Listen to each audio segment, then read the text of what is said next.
Sono accusati di falso e rivelazione del segreto e per questo nei loro confronti è stato chiesto il rinvio a giudizio. Nel mirino della Procura di Venezia, due ex prefetti, sempre di Venezia, per la gestione del campo profughi di Cona.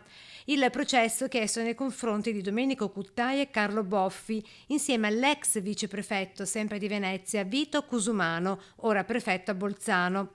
Chiesto in rinvio a giudizio insieme ad altri 4 funzionari sempre dell'ufficio di governo a Venezia nell'ambito della stessa inchiesta e legata alla gestione del campo profughi di Cona.